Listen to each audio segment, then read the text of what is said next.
খেয়ানত করে, মন্ত্রী মহোদয়, প্রাইম মিনিস্টার দেশের আমানতের খেয়ানত করে, প্রেসিডেন্ট দেশের আমানতের খেয়ানত করে। আরে যারা যে জায়গা আছে, স্কুলের প্রধান শিক্ষক স্কুলের আমানতের খেয়ানত করে, কলেজের প্রধান শিক্ষক ক্যাশিয়ার যে কলেজের আমানতের খেয়ানত করে। যারাই আমানতের খেয়ানত করে তারাই মুনাফিক। মসজিদের ক্যাশিয়ার মসজিদের ক্যাশ মারিয়ে দেয়, যে টাকা উম্মতে জানে না ওনার কাছে কালেকশনে আসছে, মানুষে না জানলে সেইটা তিনার হইয়া যায়। মাদ্রাসার বড় হুজুর, মাদ্রাসার মুহতামিম মাদ্রাসার টাকা মাইরে দেয়, কোন জায়গা থেকে কিভাবে তার কাছে আসে জনগণ জানে না। দেনেওয়ালা আর আল্লাহ আর কালেক্টর দুইজনে জানে। ভালো করে মনে রাখবেন, আমানতের টাকা মারিয়ে খাওয়া, আমানতের খেয়ানত করা হারাম। হারাম হারাম হারাম, আল্লাহু আকবার। চুরি করা যেমন হারাম, ডাকাতি করা যেমন হারাম, রাস্তায় পাওয়া জিনিস যেমন পরের জিনিস ব্যবহার করা হারাম, আমানতের খেয়ানত করা তার চাইতে জঘন্য হারাম। আর হারামে কোনোদিন আরাম নাই। হারাম হলো রাইফেলের গুলির মতো। রাইফেলের গুলি খা রুগী দেখছেন কেন জানি না। বাংলাদেশ স্বাধীনতা যুদ্ধে সবচাইতে বাংলাদেশে শেষে স্বাধীন হয়েছে বাইঠে বেড়া না। তা আপনারা তো সে সময় দেখছেন না, স্বাধীনতা যুদ্ধের সময় গুলি খা রুগী। পরে না দেখলে ওই সময় গুলি যতটুক ঢোকে ততটুক, পিছনে কি ওয়াটটুক বেরোয় না, বেশ খানিক বেশি নিয়ে, বুগলা নিয়ে বেরোয় যায় না, এত খানিক নিয়ে। এ হলো হারামের স্বভাব। মাঝে মাঝে কই আকাশে মেঘ ডাকতেছে, সবার মন রয়েছে অন্য দিকটা কি কব অসমা। তারপরে না কবেন, এই বিশ্বরোড যখন প্রথম হয়, দূরের থেকে তাকাইলে মনে হতো যেন পানি ডালা, ঠিক না? রোদ্রের সময় দিনের বেলা এত সমতার এত সুন্দর সমান ছিল, দূরে থেকে পানি ডালার মতো মনে হয়। আর এই রাস্তা বানাইতে 4-5 বছর লাগছে না। আমি ওই সেই সময় মালা মাদ্রাসা একদিন মাহফিলে আসবো, তার রাস্তায় গাড়ি ঘোড়া কিছু নেই, মাহফিল হবে কি হবে না, সন্দেহ রয়েছে। সন্ধ্যার সময় কয় জি হুজুর মাহফিল হবে, এনে আসবো কিছু বড়ি রাস্তা তৈরি করে খুঁচা। তারপরে বাড়িতে ব্যানারটা নিয়ে রওনা দিছি, আমাকে বিজয় ভাষা পর্যন্ত আইসি কোনো মতে। বিশ্ব রোডে উঠার পরে আর ব্যান চালানো গেল না, ব্যান আলাও ব্যান ঠেলে, আমিও ঠেলি, দুইজনে ঠেলিয়ে নিয়ে আইসি এই জায়গা। আসার পরে আমার সারা গা লাল হয়ে গেছে রাস্তার কুয়ার দুলোতে। ওরা কয় যে কিসে আইছে, আমাকে ব্যানে আইসি। এই অবস্থা বলি তো ব্যানে আইসি বলে তো এই অবস্থা। ব্যানালাও ঠেলছে, আমিও ঠেলছি। 5 বছর ব্যানালারা এরকম চালায়, শান্তি পাইনি। যখন রাস্তা ছাড়িয়ে দিয়েছে, তেল হয়ে গেছে, তখন প্রথম কি চালাতো মনে আছে? আমি ফুকরতে বাড়ি যাব, উঠছি এক ভ্যানে, গোপীনাথপুর ওই ফাঁকায় গেলে আমি কই তুই যেভাবে চালাচ্ছিস, হঠাৎ ব্রেক করা লাগলে কিন্তু সর্বনাশ। তাহলে কিন্তু তোর এ যে ব্রেক ঠেয়াতে পারবি না, অ্যাক্সিডেন্ট করবানি। ও কয় যে হুজুর দেখেন, আর হাসপাতাল পর্যন্ত ফাঁকা দেওয়া যাচ্ছে, এর মধ্যে ব্রেক করবো কে? আমি নিরিবিলি বসে থাকেন, 5 বছর চালাতে পারি না, কাজা কাপ্পারা আদায় নিচ্ছি, একটু বরণ বুড়ি চালাতে। এই চালাতে দুম চাপে চালা, হঠাৎ করে ব্রেক করে ফেলাইছে। মানে আমি বলা শেষ করতে না করতে ব্রেক করা ছাড়া এমন ভাবে ব্রেক করছে, আমি জোর করে দৌড়িয়ে থামায়, আমি মোটামুটি ঠেকে গেছি, পড়ি নাই। ও ব্রেক করে থুয়ে লাভ দিয়ে নামিয়ে পিছনের দিক দিয়ে রাস্তার পারে যেন সৌ মাইরে কি ধরলো, দৌড়ে পকেটের মধ্যে ডুয়ে যাই থুয়ে, এবার ব্যান্ড ঠেলে, সে সাথে সরে চলে না। আমি কে চালা, কয় আরে হুজুর সর্বনাশ, আর মনে হয় হবে না চলা। ও পিছনের দিক দিয়ে আর একটা ভ্যান পায় নাকি, আমার উঠে দেয়। আমাকে চালা, কয় না হুজুর আর চালানো যাচ্ছে না। কি হয়েছে? কয় ব্রেক ভাঙ্গে চাকার মধ্যে ঢুয়ে গেছে। তো তুই এরকম মরা ব্রেক কেন করলি? কি জন্য ব্রেক করলি? লাভ দিলি, দৌড় দিলি, পিছনে সৌ মারলি, কি ধরলি? কয় যে হুজুর দেই যে 10টা টাকা ফেলানু, চিন্তা করলাম যে কেউ না তো কেউ নেবে, তাই আমি তাই আনতি, যে কি যে সর্বনাশ হয়ে গেছে। এই যে এই ব্রেক লাগাতে 300 টাকা লাগবে হুজুর, আর এই বেলার কামাইতে সব শেষ।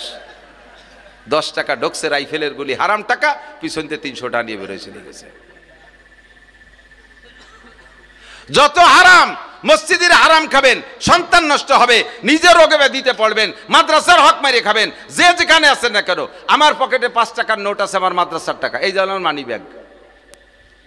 মানুষ ঠাট্টা রেখে হুজুর এত টাকা মারেন, মানি ব্যাগ কিনতে পারেন না। আমি চেষ্টা করতে দিবার আল্লাহ পয়সা করে দিলে একটা মানি ব্যাগ কিনবো ইনশাআল্লাহ। এই মানি ব্যাগের এক পাশে মাদ্রাসার টাকা থাকে, এক পাশে আমার টাকা থাকে। 5 টাকা যদি এর ভিতরে মাদ্রাসার আছে, আমার কাছে 5 টাকা বাংঠা নাই, 500 টাকার নোট আছে। দোকানের থেকে পান খাবো, আল্লাহর কসম আমি মাদ্রাসার 5 টাকা দিয়ে পান খাইলে খাইতে পারি, পরে ওই 5 টাকা দিয়ে দিলেও দিতে পারবো। আমি ওই 5 টাকা দিয়ে পান খাই না। আমি আমার 500 টাকা ভাঙ্গায় আমি পান খাবো, তুমি মাদ্রাসার 5 টাকা খাবো না। প্রতিষ্ঠানকে বড় করার জন্য শতভাগ আমানতদারি থাকতে হবে। এ দুনিয়ার মানুষকে, দুনিয়াকে আল্লাহ তাআলা চালায়, দুনিয়াকে আল্লাহ তাআলা চালায়। আল্লাহর যে গুণ আছে, প্রতিষ্ঠানের একজন মানুষের ভিতরে আল্লাহর একটা গুণ থাকতে হবে, তাহলে প্রতিষ্ঠান বড় হবে। আল্লাহ হাজার কোটি কোটি মানুষকে খাওয়ায়, কোটি কোটি প্রাণীরে খাওয়ায়, আল্লাহ কি খায়? কথা কয় না? আল্লাহ খায়? আল্লাহ খায়? আল্লাহ যদি খাইতো তাহলে আমাকে এত খাতি দিত না। আল্লাহ খাইয়ে টাইয়ে থাকলি চারটি খাতাম, নালি না খাতাম। প্রতিষ্ঠানকে বড় করতে হলে প্রতিষ্ঠানের একজন মানুষ বড় হতে হবে, যার ভিতরে আল্লাহর এই গুণটা থাকতে হবে। উস্তাদরা খাবে, ছাত্ররা খাবে, বাবরচিরা খাবে, স্টাফে খাবে, আমি খালি খাবো না। যদি প্রতিষ্ঠানের প্রতিষ্ঠাতা, যদি প্রতিষ্ঠানের পরিচালক খেয়ানত করনেওয়ালা হয়, তার হাতে প্রতিষ্ঠান জীবনও হবে না। স্কুল বলেন, কলেজ বলেন, ইউনিয়ন বলেন, ওয়ার্ড বলেন, দেশ বলেন, মাদ্রাসা বলেন, মসজিদ বলেন, যে কোনো প্রতিষ্ঠান বলেন, খেয়ানত করলে হবে না। এটা মুনাফিকের আলামত। ওয়াইজা ওয়াইজা তুমি না খান, আমানত রাখলে সে খেয়ানত করে বসে। 3 নম্বর, বসো শোনা। আকাশে মেঘে দেশে ভিসকি, তার বাঙ্গাবো কি আর বলির করতে পারলাম না, একটু গুড়া ধরাই দিলাম। 4 নম্বর আলামত হলো মুনাফিকের আলামত, ওয়াইজা তাকাল্লামা ফাজারা। এদিক খেয়াল করেন, মুনাফিকের আলামত তাকাল্লামা ফাজারা, যখন কথা কয় কথায় কথায় গালাগালি করে, কাজানি দেয়। এরকম কিছু আল্লাহওয়ালা লোক আছে না? মসজিদিতে নামাজ পড়ে বারোয় 7 দোকানে, তাও ফাটার মতো কাজাতি কাজাতি যায়। কথার ফাঁকে ফাঁকে সালাতের মতো দুটিয়ে কথায় একটা বকানি, দুটিয়ে কথায় একটা বকানি, এবং এমন লজ্জাজনক শব্দ উচ্চারণ করে লজ্জাই লাগে। বাপে মেয়ের সামনে এমন লজ্জাজনক ভাষা দেয়, নারীদের শরমগাহ উচ্চারণ করে বাপে মেয়ের সামনে বকানি দেয়, ছেলেতে মার সামনে নারীদের শরমগাহ উচ্চারণ করে বকানি দেয়। হুজুর বলেন, আমি মেরাজের রাত্রে যে জাহান্নামের ভিতরে এক শ্রেণীর মানুষকে দেখি, তাদের মুখের আকৃতি নারীদের শরমগার মতো। জিজ্ঞেস করলাম, জিব্রাইল এরা কারা? জিব্রাইল বলে, হুজুর এ সবই আপনার উম্মতের পিকচার আপনাকে দেখানো হচ্ছে, এগুলো সব আপনার উম্মতের বাস্তবতা। আপনার উম্মতের মধ্যে যারা কথায় কথায় নারীদের শরমগাহ উচ্চারণ করে বকানি দেয়, তাদের শাস্তি লক্ষ লক্ষ কোটি কোটি বছর জাহান্নামের ভিতরে তাদের চেহারা নারীদের শরমগার মতো হয়ে থাকবে। যারা কথায় কথা পুরুষের শরমগাহ উচ্চারণ করে বকানি দেয়, তাদের 2টা চোখ থেকে 2টা পুরুষাঙ্গ বেরিয়ে আসবে। যতদিন পর্যন্ত ওই গুনাহ মোচন না হবে, অতদিন পর্যন্ত আপনি জান্নাতে যেতে পারবেন না। তাইতে আপনার আমলনামায় যত নেকি থাকুক না কেন, ওই গুনাহ মোচন করার জন্য জাহান্নামে আপনার পোড়া দেওয়া হবে। আর এই নারী পুরুষের শরমগাহ উচ্চারণ করে বকানি, এটা বাংলা ভাষায় বাঙালিরা বলে। প্রত্যেক জাতি যার যার ভাষায় এ কথাটা বলে থাকে। এ কথাটা সব জাতি, একেবারে আমেরিকা থেকে জাপান পর্যন্ত বিশ্বের যত জাতি আছে, প্রত্যেকে রাগ করলে নারী পুরুষের শরমগাহ উচ্চারণ করে বকানি দেয়। আস্তাগফিরুল্লাহ, আস্তাগফিরুল্লাহ, লজ্জার ব্যাপার। আপনি জবানকে কন্ট্রোল করেন। ওই যা তাকাল্লামা ফাজারা, কথায় কথা গালি দেয়। সবচাইতে বেশি বেকায়দা হলো মহিলাকে নিয়ে। মহিলারা, পুরুষরা অনেকক্ষণ পর্যন্ত, মানে পুরুষরা বেশিক্ষণ বকাবকি করে না, 2-4টা গালির পরে পুরুষরা হাতের আমল শুরু করে দেয়। কিলে কিলি ঘুষো ঘুষি বাড়ি বাড়ি একটা কিছু করে টরিয়ে অল্পের মধ্যে সেরি বাড়ি চলে যায়। আর মহিলারা এই পচা কথা 3-4 দিন পর্যন্ত এক ঝগড়া টাইনিয়ে নেয়। আজকে সকালেতে শুরু হচ্ছে, সন্ধ্যে পর্যন্ত ঝগড়া হয়ে মোটামুটি আজকে রাসর শেষ করে আবার সকালে উঠিয়ে আবার শুরু করে দেয় সেই জায়গাতে। এইভাবে যে ওয়াকত্ব ভাষায় গালাগালি কাজাকাজি করে, হুজুরকে এটাও মুনাফিকের আলামত। 5 নম্বর মুনাফিকের আলামত হলো, মুনাফিক মসজিদে যায় সবার পিছে আর বেরোয় যায় সবার আগে। মুনাফিকের মসজিদের মধ্যে ভালো লাগে না, 4 দোকানে ভালো লাগে, কোনো মতে সালাম ফিরেতে যে দেরি। আল্লাহু আকবার। যার যদি মসজিদি তবলিগি জামাত আসে এলান দেয়, ভাই একটা দিনই জামাত আসছে, নামাজের পরে সবাই বসবেন, সুন্নতের পরে এখানে কিছু ধর্মীয় আলোচনা হবে। এমনি দিন যদিও 2 মিনিট বসে, এলান দিলি বসে, সেদিন বসেই না, সব যায় 4 দোকানে। আরে ভাই, মসজিদের ভিতরে জায়গা ভালো না 4 দোকানে ভালো? কথা কয় না। মসজিদের মধ্যে টাইলস আছে, 4 দোকানে কয় দোকানে টাইলস আছে? মসজিদের ভিতরে বিড়ির গন্ধ নাই, 4 দোকানে বিড়ির গন্ধ আছে না নাই? মসজিদের মধ্যে স্যাপ কাশ নাই, 4 দোকানে স্যাপ কাশ, পাকা পাকা পান খাওয়া কাশ, অর্ধেক সাদা অর্ধেক লাল। এই যে আদা কাঁচা কাশ সব 4 দোকানে। আর বিড়ির ভাষা তো রয়েছেই পাইকারি দরে, তার মধ্যে কেশর মাটি, তার ভিতরে সাফাতি ফেলাইছে, সে যে কি বাথরুমের মধ্যে মতো দেখা যাচ্ছে। সেই জায়গা সকাল থেকে রাত 11টা পর্যন্ত বসে থাকতে ভালো লাগে, মসজিদ ভালো লাগে না। এটা মুনাফিকের আলামত। এটা কার আলামত? জুমার দিন মসজিদে সবার পিছিয়ে আসে মুনাফিক, আর সালাম ফিরানোর সাথে সাথে সুন্নত না পড়েও দৌড় মারে। এটা হলো আয়াতুল মুনাফিক। হুজুর বলে মুনাফিকের 5 নম্বর আলামত। আল্লাহ তাআলা জাহান্নামের ওই গভীর তলদেশে যেন আমাদেরকে জাগা না করে, আর সেই জায়গা যাইতে যে 5টা গুনাহ, এই 5টা গুনাহ থেকে আল্লাহ আমাদের বাঁচার তৌফিক দান করে, বলেন আমিন। আমরা নিয়মিত মসজিদে যাব তো, নামাজ পড়বো তো ইনশাআল্লাহ, নামাজ পড়বো তো। আগে যাব পরে বের হব, আগে যাব, তাতে পরে বের হইতে মেলা ঘন্টা খানিক লাগে না, 2-3 মিনিট দেরি হলে সবার চেয়ে পিছিয়ে পড়া যায়, আর তাতে আপনি মোমেনের খাতায় নামটা লেখানো হয়ে যাচ্ছে। কথা বলুন ঠিক কিনা? আর জীবনে মিথ্যে কথা বলবো না, এ কথাটা কি প্রতিজ্ঞা করা যাবে? মিথ্যে কথা বলবো, মিথ্যে কথা বলবো না। আমি আগে একদিন বলছিলাম যেন কোন জায়গা, আমাকে নগর কান্দা ছিল আসালত কবিরাজ, সাপের কবিরাজ। আমি নিজে পরীক্ষা করেছি, মানে 100 রুগীর চিকিৎসা করাইছি আমি। এই আসালতরে ফোন করে দিলি, ফোনে ওই সাপে কাটা রুগীর চিকিৎসা করতো। আমার নিজের আপন বোনকে, নোয়া বোনকে সাপে কামড়ায়, গুক্কু সাপে কামড়ায় এরকম ঝুলিয়ে রয়েছে, সবুজ হয়ে গেছে, নীলে হয়ে গেছে। আসালতরে ফোন দিলাম, কয় যে কানে ধরেন তো দেই। কানে ধরার সাথে সাথে কয় হুজুর বাইসি আছে। কিভাবে বসছে আল্লাহ ভালো জানে। এই কানে মোবাইল লাউড দিয়ে ধরে 3-4 বার দুরুদে ইব্রাহিমী পড়ার পরে ও পড়তো, মোবাইলে শোনা যেত। কয় ফিটিয়ে একটা থাপ্পড় দেন। ফিটিয়ে একটা থাবা দিছি, উঠে বসে পড়ছে, সুস্থ। আমি 100 রুগী কমপক্ষে চিকিৎসা করাইছি। নোয়াখালীর একটা রুগী 3 দিন পর্যন্ত ঢাকা মেডিকেলে, এর আগে তো বাড়ি রয়েছে 2 দিন, 3 দিন ঢাকা মেডিকেলে। ডাক্তার 22-23 জন ডাক্তার তাকে ডেট বলে ঘোষণা দিয়েছে। এরপরে কি দেখি রে, তারা খবর পাইছে যে এই কবিরাজের সন্ধান আমার আছে। আমি শেষে আসালতরে ফোন দিয়েছি, ভাই খবর এই ঘটনাই, কয় লাগাই দেন ফোন। সেই হাসপাতালে তারা ডেট বলে নিয়ে যাবে রুগীরে, এর ভিতরে ওই জায়গা মোবাইল কানে ধরছে, আর ওই দুরুদ শরীফ পড়ে কয় দেন পিঠে 2 থাবা। পিঠে 2 থাবা দিছে, একটু মোড়ায় উঠছে। কয় কি খবর? কয় হ্যাঁ একটু নড়িয়ে উঠছে। কয় তাহলে আবার ধরেন। 3 বার 3 থাবা দিছে, রুগী সুস্থ উঠে বসে পড়ছে। ডাক্তাররা আশ্চর্য, ডাক্তাররা আশ্চর্য, এ কি কবিরাজি। তা আমি কইলাম যে আসালত ভাই, মরণ তো সবারই আছে, তুমি যতই সাপে কাটা রুগী ঠেয়াও, তুমি আজরাইলের কামড়েতে তো তুমি বাঁচতে পারবা না, তুমিও তো একদিন মরবা। তো এত বড় কিরামতিটা কেউ একটু শিয়েই থুয়ে যাও, এভাবে তদবির করলে তো উপকার হয়। তা আমি মনে মনে ভাবতেছি যে আমারে যাতে শিয়েই দেয়, আমি এই জন্যই মনে মনে লোভ করি আর কি কইছি। তা বলতেছে হুজুর আমিও খুঁজতেছি যে এটা কেউ শিখিয়ে দিয়ে যাব, তবে ওই লোকটার 1 নম্বর শর্ত হলো মুসলমান হতে হবে, মোমেন। 2 নম্বর শর্ত, আজকের আগেও কোনোদিন মিথ্যে কথা কই নেই, আর সামনেও কোনোদিন কবে না। এইরকম লোক থাকলে এর টাইনি দেন। আমি কই যে সামনে কব না, এ স্বীকার ওয়াদা করতে পারি, আগে যে মিথ্যে কথা কইনি তা তো করতে পারতেছি না। কারণে অকারণে মিথ্যে কথা হয়েই গেছে।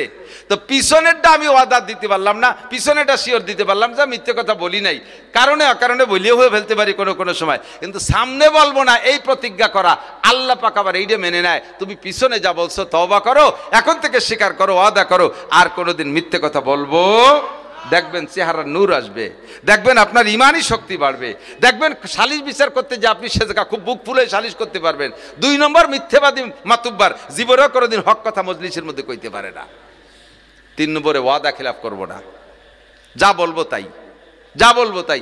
আমি এখন ওই যে মাহফিল আজকেও আসছে, একজন এসে আমার এমন অফার দিয়েছে, যদি এই তারিখটা আমার দেন 1 লক্ষ টাকা দেবো।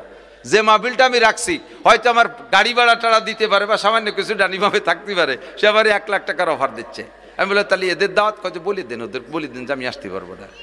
তাই তাহলে তোমারটাও লেখে আর একদিন যদি একজন কয় যে হুজুর আমরা 2 লাখ টাকা দেবো, সেদিন তোমারও বলে দেবো তোমারটা জাতি পারতেছি না, তুমি এটা মানিয়ে নাও, তাহলে ওরটা ফেরত দেই। কয় না না হুজুর আমারটা নষ্ট হইলেন না, তোমারটার বেলা ভালো বোঝো, তুমি আমার এই মুনাফিকই শিখেছ। আমি মাহফিলে যেটা অ্যাটেন্ড করতে পারবো সেটা আমি দাওয়াত রাখি, যেটা পারবো না সেটা ওই মক্তব কাটিয়ে তুমি হাটাজারি মাদ্রাসায় দেই না। আমার একটা মাহফিলের ডেট রাখা রয়েছে, একটা ছোটো মাদ্রাসা, আমি মনে করছি হবে কি হবে না সন্দেহ রয়েছে, এর মধ্যে আমি উমরার ভিসা করে ফেলেছি, টিকিটেরও ডেট হয়ে গেছে। এর ভিতরে তারা যোগাযোগ করছে হুজুর আমাদের মাহফিল কিন্তু ঠিক আছে, আমি উমরা ক্যান্সেল করে দিই, উমরা আমার নফল, আমার এই মাহফিলে অ্যাটেন্ড করা এটা ওয়াজিব, আমি ওয়াদা করছি। আমি আগে পৌঁছে যাই, পিছে খুব কমই পড়ি আল্লাহর রহমতে। আমি কখনো মাহফিল ক্যান্সেল করি না, মাহফিল মিস করি না। 5টা দাওয়াত রেখে বক্তারা 2ডে হাজির হয়, 3ডে মাইর দিয়ে চলে যায়। এই সমস্ত মুনাফেকদের দিয়ে ওয়াজ করে কোনোদিনও সেই ওয়াজে হেদায়ত হবে না। আমারও যে হেদায়ত হবে কি হবে না তা আমি জানি না, তবে আমি যেটা বলি আমার অন্তর থেকে যেটা আমি যেটা আমল করতে পারি সেটা আপনাদের সামনে আমি পেশ করি সাধ্য অনুযায়ী। আমি যদি কেউ টাকা কর্জ দেবো বলে ডেট দিচ্ছি অমুক তারিখে কর্জ দেবো, সেই দিন আমি তার বাড়ি আগোই টাকা দিয়ে আসি। দুঃখের বিষয় আমার আগোই দেওয়া টাকা সে আমার টাইম মতো দেয় না, পরে দেওয়ার সময় কয় তুমি দিয়ে যে উপকার করছিলে ফিরিয়ে নিয়ে তার চেয়ে ক্ষতি হইলে। এত বড় বেকায়দা উম্মতের ভালায় পড়ছি। তাহলে ওয়াদা খিলাফ করবো না, মিথ্যে কথা বলবো না, অকথ্য ভাষা গালাগালি করবো না, আর আমানতের খেয়ানত করবো না, আর মসজিদে আগে আগে যাব। এই 5টা কথা কি মনে রাখা যাবে? ইনশাআল্লাহ মনে রাখা যাবে। তাহলে মনে রেখে 10 জন মানুষও যদি আমল করেন তাহলে আজকের মাহফিল সফল আলহামদুলিল্লাহ। এখন আমাদের মুরব্বী জনাব আব্দুল গফফার সাহেব বহুত কষ্ট করে, এতে কিছুই ছিল না থেকে এ পর্যন্ত নিয়ে আসছে, ওই পাশে এই পাশে কতবার ঘুরতে ঘুরতে এখন বেশ সুন্দর একটা জায়গা, এমন সুন্দর একটা জায়গা এ যদি আমার হাতে পাইতাম, আমার বিশ্বাস যে একদিন আমি 5 তলা দালান বানাই ফেলতে আল্লাহ তাআলা। কিন্তু উনি তো আমার মতো ভাইরাল মানুষ না, ওনার তো এত বড় লোকদের সাথে সম্পর্ক নাই, তারপরও কষ্ট করে মোটামুটি ইট গাইতে টাইতে সুন্দর একটা মসজিদ। এ পাশে একটা রুম, ওই পাশে একটা রুমের গাথা আছে, ছাদ দিতে হবে, ছাদের রডও জোগাড় করছে, খোয়াও জোগাড় করছে, না খোয়া হয়েছে, বালিও একটু হয়ে গেছে, সিমেন্ট বাকি আছে। আমরা এই যে যতটুক জায়গা, আমার মনে হয় বেশি লাগবে না, 50-60 বস্তা সিমেন্টও নিয়ে যাবে, 50-60 বস্তা সিমেন্টও নিয়ে যাবে, ছাদটা 50-60 বস্তা সিমেন্ট। আমার মাদ্রাসায় 3000 স্কোয়ার ফিট মসজিদ করছি, সেদিন 250 বস্তা সিমেন্ট লাগছে, তাতে এখানে যতটুক ছাদ 60 বস্তা সিমেন্ট লাগবে। আমার মনে হয় এখানে 2 জন মানুষ বললেই হয়ে যায় যে 60 বস্তা সিমেন্ট। আপনার দেয়া সিমেন্টের ছাদের তলে বৈশা যতদিন কোরআনে কারিম তিলাওয়াত হবে, এটা আপনার আমলনামায় সদকায়ে জারিয়াত দফতরে লেখা হবে, নেকি যাইতে থাকবে। আপনি কোরআন শরীফ পড়তে পারেন না, অথচ হাজার হাজার খতমে কোরআনের নেকি আপনার আমলনামায় ঢুকে যাবে ইনশাআল্লাহ। তো যদি কোনো আল্লাহর বান্দা থাকেন মোহাব্বতের সাথে, ইখলাসের সাথে কোরআনের খেদমতের জন্য 10 বস্তা সিমেন্ট আল্লাহর কোরআনের ঘরের জন্য দিতে চান, তাহলে আমি দোয়া করবো ইনশাআল্লাহ, আল্লাহ তাআলা তাকে 10 কোটি টাকার বরকত দান করবে, সপরিবারে আল্লাহ তাআলা মক্কা মদিনা জিয়ারত করার তৌফিক দান করবে। আল্লাহ তাআলা তার বংশে যারা কবরে চলে গেছে তাদেরকে জান্নাতি করে দেবে, দোয়া করব। আসেন কোন আল্লাহর বান্দা 10 বস্তা সিমেন্ট ইখলাসের সাথে, দিনের খাতিরে, মহব্বতের সাথে দান করবেন? আসেন একজন মানুষ বলবেন আলাইসা মিনকুম রাজুলুর রশিদ, বহুত পয়সাওয়ালারা এখান দিয়ে আসেন, আর পয়সার একটা স্বভাব আছে, ভালো জায়গা না দিলি পারা খারাপ জায়গা চলে যায়। সকালবেলা হয়তো ডাক্তারের দেয়া লাগতে পারে 20 বস্তা সিমেন্টের টাকা, চোর ডাকাত পুলিশটা দেয়া লাগতে পারে, তার সাথে এই জায়গা দিয়ে দেন, আমরা দোয়া আর বছর খানিকের মধ্যে ডাক্তারের কাছে একটা বড়িও কিনে খাওয়া লাগবে না, আল্লাহ সুস্থ রাখুক। আসেন কোন আল্লাহর বান্দা 10 বস্তা সিমেন্টের একজন মানুষ, 60 বস্তা সিমেন্ট লাগবে, এর ভিতরে 60 জন মানুষও 1 বস্তা করে দিলে হয়ে যায়। 5 বস্তা সিমেন্টের একজন মানুষ বলেন, মাত্র 5 বস্তা সিমেন্ট একজন মানুষ বলে ফেলেন। রজুলের রশিদ কে আছেন আল্লাহর বান্দারা? 5 বস্তা পাইছি একজন, কি নাম? ওই যে দেখেন জনাব আব্দুল আলী খান, 5 বস্তা সিমেন্ট। আল্লাহ ভাই আলী খানকে কবুল করে নেন, জোরে বলেন আমিন। ভাইজান হযরত মাওলানা আব্দুল কাইয়ুম সাহেব, আমাদের মাজরা মাদ্রাসার প্রিন্সিপাল সাহেব, সুযোগ্য, সুদক্ষ, সুপণ্ডিত মানুষ, এই বংশেরই সন্তান, উনিও 5 বস্তা, বলেন আলহামদুলিল্লাহ। 10 বস্তা বললাম, সাহাবায়ে কিরামের ইমানের চাইতে আখেরি জামানার উম্মতের ইমানের দাম 100 গুণ বেশি। সাহাবায়ে কিরামের আমলের চাইতে আখেরি আপনাদের এই জামানার উম্মতের আমলের দাম কত বেশি? 100 শহীদের সওয়াব, বলেন কত? বাঙালি শহীদ না, বাঙালি শহীদ ওই যে 21শে ফেব্রুয়ারিতে কলা গাছের গলা কেটে গেন্দা ফুলের মালা দেয় শহীদ, ও কটা শহীদ কি শহীদ না? কয়ে গেছে কেউ? ওই কয়েকজন মারা যাওয়ার পরে, মৃত্যুর পরে তৎকালীন ক্ষমতায় যারা ছিল বাংলাদেশের বড় বড় উলামায়ে কিরামদেরকে ডেকে নিয়ে গেছে, নিয়ে বলছে হুজুর কন্ত আমাকে এই উপলক্ষে যারা মরছে যে ভাষার আন্দোলনে, এরা কি শহীদ কিনা বলেন তো? এখন হুজুররা দ্বিমুখী বিপদে পড়ে গেছে। আমরা তো সব সময় পড়ে যাই, কারণ আমরা বিপদে একদিকে আপনাকে কাছ থেকে ধান পাট কুষ্টা মুষ্টা চাল খুদ বাসটাস কালেকশন করা লাগে, আবার হক কথা কোয়া লাগে, হক কথা করতে গেলে আপনাকে গায়ে পড়ে, গায়ে পড়লে আবার বাস কালেকশন করতে গেলে আহিয়ালা বাস দিয়ে দেন, এই যে বিপদে পড়ে যাই আমরা। তখন হুজুররা ওই নেতাকে সামনে যায়, এখন এই কয়েকজন শহীদ কি শহীদ না এই বলতে যে থামিয়ে গেছে, চুপ করে বসে রয়েছে। 1-2 ঘন্টা চলে যাচ্ছে, কন হুজুর কন, তাড়াতাড়ি কন, আমাকে কালকে দিবস পালন করতে হবে। আর হুজুররা কিছু কয় না, হুজুরকে ভয় হলো যদি শহীদ বলে দেই আর অরিজিনাল শহীদ না হয়, তাই তো ও বাসে যে ডান্ডা বেড়ি খাতি হবে, আর যদি শহীদ না এই কই তাহলে ইরা আমাকে ধরে ডান্ডা বেড়ি দেবে, জেলে ডুববে, তাহলে কি করবো, কি কব না কব, এগুলো সব হুজুর চুপ করে বসে রয়েছে। তো নেতারা একটু হুজুরকে একজনের সাহায্য করছে, হুজুর এক নেতা, হুজুর আপনি ভয় পাচ্ছেন কেন, কন কিছু কন। কি কব, আমরা দ্বিমুখী ঝামেলায় আছি। কি আপনাকে ঝামেলা তো বুঝতে পারলাম না, আপনাকে কাছে তো শুনছি যে শহীদের লাশ মাটিতে পচে না, তাই না হুজুর? জি হ্যাঁ, শহীদের লাশ মাটিতে পচে না। তো বলে দেন যে কজনের শহীদ বলতেছে ওই কজনের কবর খুঁজে দেখ, ওরা তো 3-4 মাস আগে মরছে। যদি লাশ পচে তাহলে শহীদ না, না পচলি শহীদ, কয়ে দেন কটা লাশ খুঁজে দেও। হুজুররা লাইন পেয়ে গেছে, হ্যাঁ তাহলে লাশ খুঁজে দেখতে হবে, কবর খুঁজে দেখতে হবে, পচলি শহীদ না আর না পচলি শহীদ। নেতারা আপনারা বাড়ি যান, যা কর দরকার আমরা কয়ে নেবানি। হুজুরকে বাড়ি ফাটাই দিয়ে তারপরে তে শহীদ। বাংলাদেশে অনেক এলাকায় ঘুরবেন, আমাদের 7 পাট বলতে যাবেন, মাঝে মাঝে দেখবেন সাইনবোর্ডে লেখা আছে শহীদ হরিপদ, শহীদ রমেশ চন্দ্র, রমেশচন্দ্র কোনোদিন শহীদ হয় না, হরিপদ কোনোদিন শহীদ হয় না। শহীদ হইতে আব্দুর রহমান লাগে, শহীদ হইতে আব্দুর রহিম লাগে, শহীদ হইতে জামাল কামাল লাগে, শহীদ হইতে আব্দুল্লাহ আব্দুল খালেক আব্দুল মালেক লাগে, শহীদ হইতে মুসলমান লাগে, শহীদ হইতে ইমান লাগে। কতক্ষণ? তারপরেও যদি কেউ শহীদ হয়, এই শহীদ আর সাহাবা শহীদ কি এক দরে বিক্রি হবে?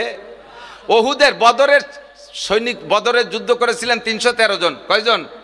313 জন। তার ভিতরে 299 জন ফিরে আসছে, আর 14 জন ওখানে শাহাদত বরণ করেছে। এই কিছুদিন আগে গিয়েছিলাম, আমার কাছে ছবিতে আছে, বদরি শহীদদের একটা প্লারে বদরি শহীদদের 14 জনের নাম লেখা আছে। আল্লাহু আকবার। ওই 14 জনের নামের পাশে দাঁড়াইছি, আমার মনে হচ্ছে যেন আমি জান্নাতের একটা নতুন স্বাদ উপভোগ করতেছি। বুকটা আমার ঠান্ডা হয়ে আসতেছে, মনে হচ্ছে যেন আমি ওখানে দাঁড়ায় যে দোয়া করবে সেই দোয়া আল্লাহ কবুল করবে। যে কয়জন শহীদ হয়েছে তারা তো শহীদ, আর যে কয়জন বেঁচে ছিলেন, খেয়াল করেন, যে কয়জন বেঁচে ছিলেন তাদেরকে আল্লাহ তাআলা কত সম্মান দিয়েছে। যে বদরি সৈনিক যারা বেঁচে আছে, ফিরে আসছে 299 জন। এই 299 জন যদি বদরের যুদ্ধের পরে মরণকাল পর্যন্ত এক ওয়াক্ত নামাজও না পড়ে, তবুও তাদেরকে গুনাহ লেখা হবে না, তবুও তারা বিনা হিসাবে জান্নাতি। এত সম্মানে সম্মানিত করেছে তাদেরকে। আর সেখানে যারা 14 জন শাহাদত বরণ করেছে, তাহলে এই শহীদের মর্যাদা কত বেশি। ওহুদের প্রান্তরে 70 জন শহীদ শুয়ে আছে, সৈয়দুল শুহাদা, সমস্ত শহীদদের নেতা হামজা রাদিয়াল্লাহু তাআলা আনহু ওখানে শুয়ে আছে। গসিলুল মালাইকা, আরে ভাই এদিক তাকান, আমার বাংলাদেশের যত বড় দামি দামি শহীদ হোক না কেন, কেউরে আকাশে উঠোই নিয়ে ফেরেশতারা গোসল করায় পরে পালকিতে ফাটাই দিচ্ছে, এরকম কোনো দুটি একটা শহীদ আছে নি? কোনো আনে? যাকে যাকে শহীদ দিবস তো কতই বানাচ্ছি, দিবস পালন করতেছি, মিনার বানাচ্ছি, কতটা বানাচ্ছি, এক শহীদ রম পাই নেই। আর ওহুদ প্রান্তে যে 70 জন শাহাদত বরণ করেছে, তার ভিতরে একজন হানজালা রাদিয়াল্লাহু তাআলা আনহু, যার কিসসা শুনেছেন, যাকে ফেরেশতারা আকাশে উঠাই নিয়া জান্নাতের পানি দিয়ে গোসল করে আবার নিচে নামাই দিয়ে গেছে। এই 70 জন ওই জায়গায় শোয়া আছে। তাহলে বোঝেন সেই শহীদদের কেমন দাম। হুজুর বলেন, আমার সাথে যারা ওহুদ, বদর, খন্দরকে যাইয়া বিভিন্ন যুদ্ধে যায়, যারা ইসলামের পক্ষে লড়াই করতে করতে শাহাদাত বরণ করেছে, এই রকম শহীদের 100 শহীদের যেই নেকি আমার আখিরি জামানার উম্মত একটা সুন্নতের পর আমল করলে আল্লাহ তাকে সেই পরিমাণ নেকি দান করবে। কারণ আমার সাথে থাইকা আমি নবীর উপস্থিতিতে গলা কাটায় দেয়া যত সহজ, খেয়াল করে না, আমি নবীর উপস্থিতিতে আমার সাথে থাইকা আমার ডাকে সাড়া দিয়া গলা কাটায় দেয়া যত সহজ, একটা সময় আসবে হাতে নখ রাখছে, ফ্যাশন নখ, মহিলারা ফ্যাশন নখ রাখে না, সেম কোয়ালিটি অফ শুয়োর নি, শুয়োরের নখ কাটে সপ্তাহে সপ্তাহে, শুয়োরে সব শুক্রবারে নখ কাটে না, সোমবারে কাটে, বছরে একবার কাটে, সারা জীবনে কাটে। শুয়োরের নখের মতো লম্বা লম্বা নখ রাখবে। আরে সাহাবায়ে কিরাম, তোমরা আমার সাথে থাইকা গলা কাটাই দিয়া যত সহজ, ওই সময়কার মানুষের হাতের নখ লম্বা রাখছে, এই নখ কাটা অত সহজ হবে না। ওরা নখ কাটতে কইলে দরকারে আত্মহত্যা করবে, তবু নখ কাটবে না। লেখাপড়া বাদ দিয়ে ছেলে মেয়েরা মোবাইল নিয়ে বসে থাকবে, মোবাইলের থেকে ফিরানোর জন্য আব্বা মামা উস্তাদরা যদি প্রেসার দেয়, তাহলে সে আত্মহত্যা করবে, তবু মোবাইল ছাড়তে রাজি না। আরো ওসিয়াত করে যায়, দোস্ত আমি মরার সময় মোবাইলটা কয়বারে দিয়ে দিস, অনেক দিন থাকবানি বসে বসে একা একা কি এরবানি, মাঝে মাঝে তুই নেট ডুয়ে দিস। গোষ্ঠী শুদ্ধ সামলা চুলি বেলাতে ভাষার বাড়ো ইয়ে ফেরেশতারা নেট দিয়ে দেবে, জানতে যায় বাংলা ক্ষতি পারলাম না, ভালো এরিয়া আস্তাগফিরুল্লাহ। তো এই সময় আমল করা বড় কঠিন, সুন্নতের পর আমল করা বড় কঠিন, কতক্ষণ ঠিক না? ছেলেতে যদি দাড়ি রাখে, আব্বার মুখে দাড়ি নাই, আব্বাই ছেলেরে ব্যঙ্গ করে, এরকম ভালো ভালো আল্লাহওয়ালা আব্বা আছে না? এ ভালো ভালো আল্লাহওয়ালা আব্বা না, দামড়া আব্বা। ছেলেতে দাড়ি রাখছে, কলেজে পড়ে স্টুডেন্ট, চরমুনা পীর সাহেবের মুরিদ, জামাতে ইসলামের কর্মী, অথবা দাওয়াত ও তবলিগের সময় লাগাইছে, দাড়ি রেখে বেলাইছে। আব্বাই ছেলেরে কয়, তুই এই বয়সে দাড়ি রাখছিস, তোর কি দাড়ি রাখার বয়স হয়েছে নাকি? আল্লাহ বলছে যে দাড়ি রাখার বয়স হয়েছে, তাই দাড়ি দিয়েছে, আর ওর আব্বা কয় দাড়ি রাখার বয়স হয়েছে, তাহলে আল্লাহর সাথে মাতুবাড়ি হচ্ছে না? আল্লাহ তো বুঝে শুনেই দাড়ি দিয়েছে। প্রত্যেকটা মানুষ আমরা জন্মের সময়, আমরা এখানে যারা জন্ম নিয়েছি নিয়মতান্ত্রিকভাবে, আমাদের জন্মের সময় মাথায় চুল ছিল না?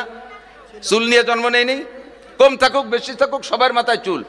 মাতৃগর্ভে 4 মাসের ভিতরে আমার বডি তৈরি হয় নাই, 4 মাসের মাথায় যে বডি হয়েছে একটুকেরটা, এই একটুক বডিরে আর 4 মাসের ভিতরে একটুক পরিমাণ মতো 2.5-3 কেজি বানাইছে। এর ভিতরে 2.5-3 মাসের ভিতরে আমার মাথায় এত বড় বড় চুলও দিয়ে দিছে। যে আল্লাহ তাআলা মাতৃগর্ভে থাকা অবস্থায় মাথায় এত বড় চুল দিতে পারলেন, ওই আল্লাহ তাআলা মাতৃগর্ভে থাকা অবস্থায় একটু দাড়ি দিতে পারতেন না? অবশ্যই পারতেন। তা দাড়ি না দিয়ে চুল দেশে, চুল দিয়ে দাড়ি দেয় নেই কেন? কয় চুলের মর্যাদা আর দাড়ির মর্যাদা এক না, চুলের মশলা দাড়ির মশলা এক না। চুলের মশলা হলো জন্মের পরে ৭ম দিন চাইছে বেলায় দিতে হবে, আর দাড়ির মশলা হলো এ গজানোর পরে আর খুরকেসি লাগানো যাবে না। দাড়ি বলে সম্মানী অঙ্গ। হুজুর বলেন মান কি বলে, যে ব্যক্তি মান আকালা মিন হাজির সাজারাতিল মুনতিনা ফাজাররুহু বিউনুকিহি ওয়ালা তাকুজ বিলিহিয়াতিহি। হুজুর বলেন যে ব্যক্তি দুর্গন্ধযুক্ত জিনিস খাইয়া মসজিদের মধ্যে আসে, হাত্তা লাহসানাল বাসাল, তামুক, জর্দা, বিড়ি, সিগারেট, মদ, গাঁজা, ইয়াবা, ভেঞ্চিলিন, হিরোইন, এমনকি পিঁয়াজ রসুন কাঁচা খাইয়েও যে গন্ধ হয়, এই অবস্থায় যারা মসজিদে আসে, যার রুহু বিউনুকিহি, ওর গলা ধাক্কায় বের করে দাও, ওয়ালা তাকুজ বিলিহিয়াতিহি, ওর দাড়ি ধরবা না। দাড়ি বড় সম্মানী, দাড়িতে হাত দেবা না। বাচ্চা জন্মের পরে 1-2-3 মাস পরে যখন অয়েল ক্লথের পর গড়াগড়ি করা শেখে, একটু শীত হয়, একটু কাইতে, একটু বুট হয়, তাহলে পলিথিনের উপরে অয়েল ক্লথের উপরে বাচ্চা পায়খানা করে দিয়ে সারা গায়ে মাখায়। এরকম বাচ্চা দেখছেন কি দেন নাই? দৈরে মুট করে মুখিও দেয়, দেয় কি দেয় না? তাহলে মাথার তো চুল চাইছে ফেলাই দিছি, মাথার সম্মান, চুলের সম্মান শেষ। এবার দাড়ি তো কাটাও যাবে না, চাষাও যাবে না, তো পেশাব পায়খানায় দিয়ে মাখায় নেবে, দাড়ির যত্ন বুঝবে না। দুধের বাচ্চা, সে দাড়ির সম্মান মর্যাদা বুঝবে না, দাড়ির ভিতরে পেশাব পায়খানা মাখায় নেবে, দাড়ি অসম্মানী হবে। এই জন্যে আল্লাহ তাআলা সম্মানী দাড়িটা তার জন্মের সাথে সাথে দেয় নাই। কখন তারে দাড়ি দিয়েছে? যে সময় সে ডাইন বাম বোঝে, বাঁশবাগানে দাঁড়ায় বিভিন্ন দিক হ্যালো হ্যালো করতে বোঝে, কার সাথে কথা করতে হবে না হবে সব বোঝে, এই সময় ইত্যাদি ইত্যাদি বোঝে। সেই সময় 16-17 বছর বয়স, ওই সময় তারে দাড়ি দিয়েছে। যেহেতু তুমি প্রেম প্রীতি বোঝো, যেহেতু তুমি নারী প্রেম ভালোবাসা বোঝো, দুনিয়ার অনেক কিছু বোঝো, কাজে এখন তুমি দাড়ির সম্মানও বুঝবা। তাই বুঝে 16-18 বছর বয়সে আল্লাহ তারে দাড়ি দিয়ে দিয়েছে। আর 25 বছরের ছেলে দাড়ি রাখছে। আব্বা কয় তোর কি দাড়ি রাখার বয়স হয়েছে? তা আল্লাহ বুঝিয়ে বা সময় মতো দাড়ি দিয়েছে, আর ওর বাপ কয় যে দাড়ি রাখার বয়স হয়নি। তা আল্লাহর চাইতে 1 লাইন বেশি বুঝিয়ে ফেলাইছে না? এই কথা বলার সাথে সাথে বাপ বেঈমান হয়ে যায়। এই মুহূর্তে যেই বাপে দাড়ি রাখে নাই, সেই ছেলেতে দাড়ি রাখলে বাপে যদি ধিক্কার দেয়, তার দাড়ি রাখা সহজ না কঠিন? কঠিন না? কঠিন না তার দাড়ি রাখা? ছেলেতে দাড়ি রাখছে, মাও ছেলেরা ধিক্কার দেয়, তোর আব্বা আজ সাবালে গল না, তুই বুড়ো হয়ে গেলি কে? ওর বাপ দাড়ি রায় নাই বলে সাবালে গইনি, তুই বুড়ো হয়ে গেলি কে? এই কথা যদি মাতে কয়, তাহলে ছেলের মুখে দাঁড়িয়ে রাখা সম্ভব? যুবক স্বামীতে দাঁড়িয়ে রেখে বেলাইছে, স্ত্রীতে ঠাট্টা করে, তোমার আমার বর চাচার মতো দেয়া যাচ্ছে, দাঁড়িয়ে রাখছে বলে বর চাচার মতো দেয়া যাচ্ছে। অন্য কোনো তাই না, চুল দাড়ি কিছু পাকে নাই, খালি রাখি বেলাইছে, তাতেই বলে বর চাচার মতো দেয়। তো হুজুর কয় এই সময় সুন্নতের বার আমল করা বড় কঠিন। এই সময় সুন্নতের বার আমল করলে এক একটা সুন্নতের বিনিময়ে আল্লাহ 100 শহীদের সওয়াব দান করবে। জোরে কন্যা সুবহানাল্লাহ। আমার প্রাণপ্রিয় দোস্ত বন্ধু, হাসির ভিতর দিয়ে সব কথাটা আপনি অর্জন করে নেবেন, মূল জিনিসটা আপনি ধরে নেবেন। কিয়ামতের ময়দানে আল্লাহ তাআলা এক এক সময় এক এক রূপ নিয়ে আত্মপ্রকাশ করবেন। একবার আল্লাহ তাআলা গফফার নামের সাথে, গফফার, আপনাকে ইনার নাম তো আব্দুল গফফার, উনি কিন্তু গফফার না। মোহতামিম সাহেব কি আব্দুল গফফার, ওই গফফারের বান্দা। ওনারে খালি গফফার করলে কবিরা গুনাহ হবে। কেউ খালি গফফার করে বললে ডাকবেন না। ওনার মুরব্বী যারা আছেন তারা কেউ ওনাকে গফফার করে ডাকবেন না, আব্দুল গফফার। গফফার কার নাম? জোর হলো না? কার নাম গফফার? আর আল্লাহর বান্দা হলো আব্দুল গফফার, ঠিক না? তা আল্লাহ তাআলা গফফার নামের সাথে আত্মপ্রকাশ করবেন। আত্মপ্রকাশ করে এবার গফফার মানে পরম ক্ষমাশীল, পরম ক্ষমাশীল।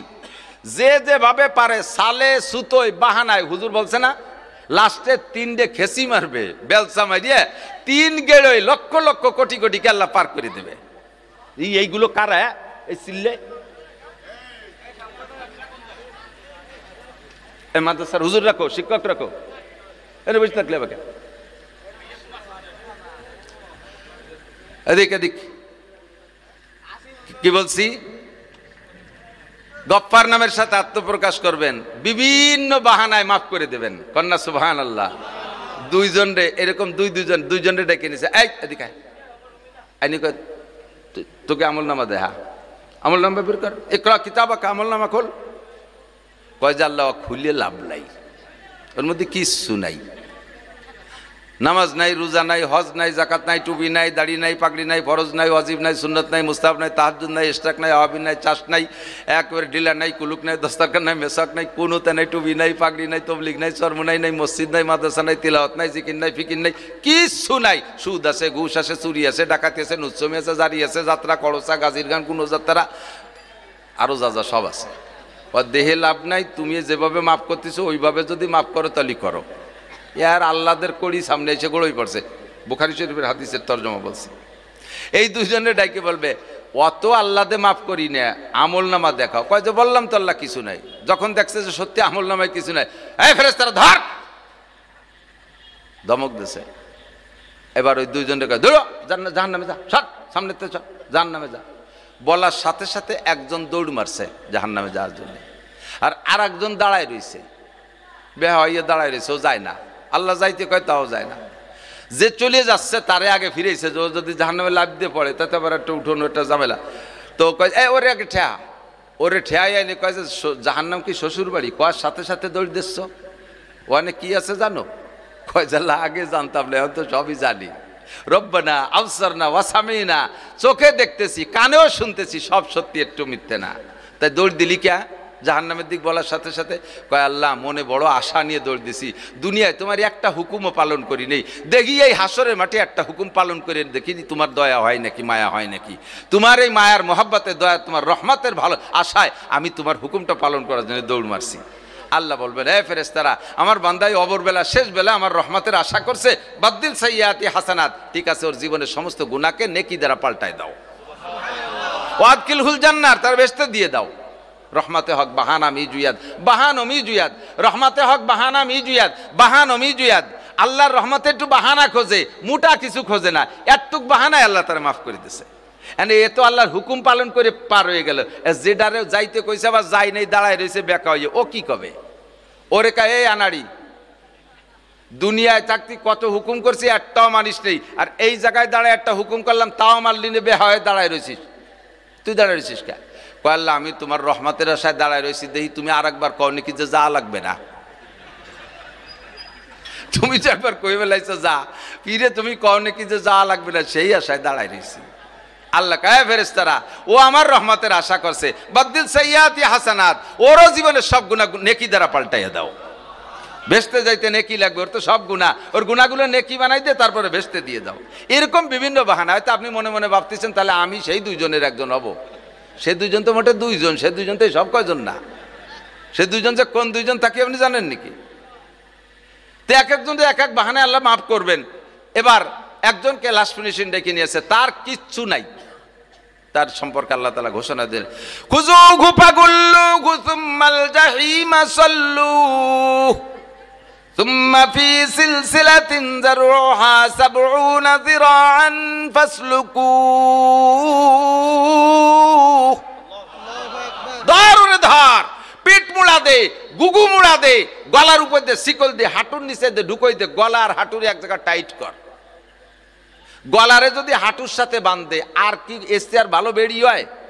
ডান্ডা বেড়ি দেয় ঠ্যাঙে হাতে, তারপরে একটু খুঁড়াই খুঁড়াই হাঁটতে পারে, কিন্তু গলারে যদি টাইট করে হাঁটুর সাথে দলারে বাঁধে, আটার কোনো কায়দা থাকে? টেনিস বল হয়ে গেছে, এরকম গোল হয়ে গেছে। ফেরেশতারা টান দিয়ে জাহান্নামের দিকে নিচ্ছেন। রহমতে আলম নবী মুহাম্মদ রাসূলুল্লাহ সাল্লাল্লাহু আলাইহি ওয়াসাল্লাম পাশে বসে তাকাচ্ছে। নামটা আবার মুসলমান নাম। নামটা কি? মুসলমান নাম। বুঝে আসতেছে মুসলমান। কোনো দিক দিয়ে হুজুরে তারা সুপারিশ করার কোনো স্কোপ পাচ্ছেন না। লাস্টে দেখে যে ওই লোকটার মুখে দাঁড়িয়েছে। এবার সে আবার কথা কয়, এইগুলো কানে আসলে আমি কথা বলতে পারি না। আল্লাহ, এদিক তাকান ভাই। নবী আলাইহিস সালাম চাইতেছে যে কোনোভাবে আমার এই উম্মতরে পার করানো যায় নাকি। ইতিমধ্যে নজর পড়ে গেছে ওই লোকটার মুখের দিকে, দেখে যে একেবারে সুন্দর দাড়ি, নামাজ নাই, রোজা নাই, হজ নাই, জাকাত নাই, ফরজ ওয়াজিব কিচ্ছু নাই, শুধু আছে মুখে চারটে দাড়ি। যে লোকটা জীবনও স্লিপ করে পশ্চিম দিক পড়ে না, আষাঢ় খালিও উল্টো দিক পড়ে, ঈদের দিনও বোর সাথে মারামারি বাদে ঈদের নামাজ পড়ে নাই, বাপের জানাজার দিন সেদিনও বাগানে দাঁড়ায় দাঁড়ায় বিড়ি খাইছে, শুক্রবারে জুমার দিন টেলিভিশনের সামনে করে বসে থাকে, শুক্রবারে কি হয় তার জানা নাই, কোনো কিছু কোনো আমল নেই। এই লোকটার মুখে দাড়ি, এ কি সুন্নতের নিয়তে দাড়ি রাখা লোক?